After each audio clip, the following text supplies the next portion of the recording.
헌법재판소는 또 다른 논란이 될 결정을 했습니다. 선거관리위원회에 대한 감사원 직무감찰이 헌법 정신에 어긋난다고 판단한 겁니다. 웬만한 재벌보다 더 족벌주의 인사를 해온 선관위 행태를 눈감아준 게 아니냐는 비판이 나왔습니다. 무슨 얘기인지 김도영 기자가 보도합니다. 감사원은 지난 2023년 선관위에 대한 직무감찰을 실시했습니다.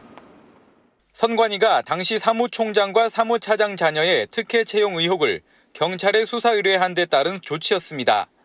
감사원은 채용 비리를 적발하고 27명에 대해 지난해 4월 검찰에 수사를 요청했습니다. 선거철 경력 경쟁 채용을 직원 자녀들이 손쉽게 국가 공무원으로 입직할 수 있는 통로로 이용하고 있었습니다.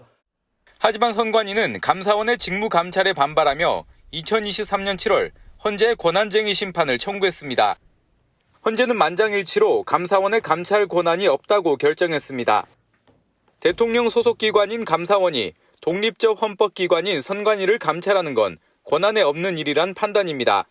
직무 감찰을 하는 것을 허용한다면 선거관리의 공정성, 중립성에 대한 국민의 신뢰가 훼손될 위험이 있으며 헌재 결정에 대해 감사원은 선관위의 현실에 비춰 납득하기 어렵다면서도 헌재의 판단을 존중한다고 입장을 밝혔습니다. 하지만 족벌주의 인사로 신뢰를 저버린 선관위는 누가 감시하냐는 비판도 나옵니다. TV조선 김도영입니다.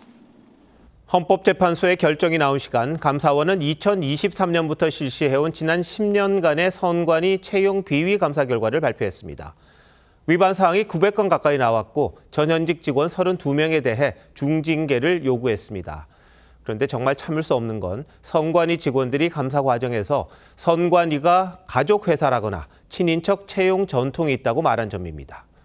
믿을 만한 사람을 뽑기 위해서라는데 뭘 감출 게 있어서 그런 사람이 필요한 건지, 사기업이라면 상상도 할 수 없는 일을 저지른 건 아닌지 이채영 기자가 취재했습니다. 서울시 선관위의 A 과장은 2021년 경력직 채용 때 내부 면접위원 3명에게 점수를 연필로 기재하라고 한 뒤 외부 면접위원들이 귀가하자 점수를 고쳤습니다. 다른 응시생 2명이 떨어졌고 고위 간부의 자녀가 뽑혔습니다. 감사원이 2013년부터 10년 동안 실시된 전국 7개 시도 선관위의 경력 채용 291회를 전수조사한 결과 점수 조작과 채용 청탁, 점검 미비 등 878건의 규정 위반이 적발됐습니다. 고위직은 물론 중간 간부들까지 거리낌 없이 청탁을 넣었고 그 영향으로 800여 명의 일반 지원자들이 탈락한 걸로 드러났습니다.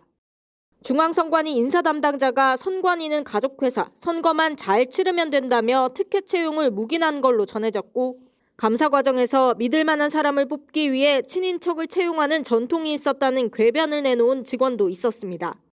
가족 채용 등을 알면서 안이하게 대응했습니다. 불법, 편법을 조장하기도 했습니다. 감사 과정에서 증거 자료를 조작하거나 파기하고 허위 진술을 강요한 사례도 확인됐습니다. 감사원은 채용 부정 행위에 가담한 전현직 선관위 직원 32명에 대해 징계를 요구했습니다. 감사 결과에 대해 선관위는 제도 개선을 위해 노력하겠다고 했지만 국민의힘은 자체 조사를 통해 부정 불법 행위를 시정하지 않으면 국민들로부터 신뢰를 상실할 것이라고 지적했습니다. TV조선 이채연입니다.